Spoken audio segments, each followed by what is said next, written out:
মুন্সিগঞ্জ সদর উপজেলার মোল্লাকান্দির চরডুমিরিয়ায় আধিপত্য বিস্তারকে কেন্দ্র করে প্রতিপক্ষের গুলিতে আরিফ মীর নামে এক যুবক নিহত হয়েছেন। এ ঘটনায় গুরুতর আহত হয়েছেন ইমরান খাঁ। সোমবার ভোর ৫টার দিকে সংঘর্ষের ঘটনা ঘটে। আহত অবস্থায় ইমরান খাঁকে প্রথমে মুন্সিগঞ্জ সদর হাসপাতালে নেওয়া হয়, পরে আশঙ্কাজনক অবস্থায় তাকে ঢাকা মেডিকেল কলেজ হাসপাতালে পাঠানো হয়। নিহত আরিফ মীরের স্বজনরা জানান, ভোরের দিকে প্রতিপক্ষের লোকজন অতর্কিত হামলা চালায়। এতে আরিফ মীর ঘটনাস্থলেই নিহত হন এবং ইমরান গুলিবিদ্ধ হন। তাদের অভিযোগ, জাহাঙ্গীর ও ইউসুফ নামের দুই ব্যক্তির নেতৃত্বে প্রতিপক্ষই হামলা চালিয়েছে। জেলা অতিরিক্ত পুলিশ সুপার ফিরোজ কবির বলেন, এটি কোনো রাজনৈতিক সংঘর্ষ নয়, বরং মোল্লাকান্দি এলাকায় দীর্ঘদিনের বিরোধের জের ধরেই ঘটনা ঘটেছে। এলাকায় পরিস্থিতি নিয়ন্ত্রণে রাখতে পুলিশি অভিযান চলছে।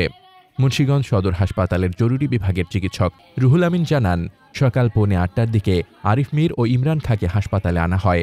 আরিফ মীরকে মৃত অবস্থায় আনা হয়, আর ইমরান খাঁর উরুতে গুলিবিদ্ধ অবস্থায় তাকে প্রাথমিক চিকিৎসা দিয়ে ঢাকা মেডিকেলে পাঠানো হয়। এ ঘটনায় এলাকায় উত্তেজনা বিরাজ করছে। পরিস্থিতি নিয়ন্ত্রণে রাখতে অতিরিক্ত পুলিশ মোতায়েন করা হয়েছে। মোহাম্মদ শামীম রেজা, দৈনিক খোলা চোখ।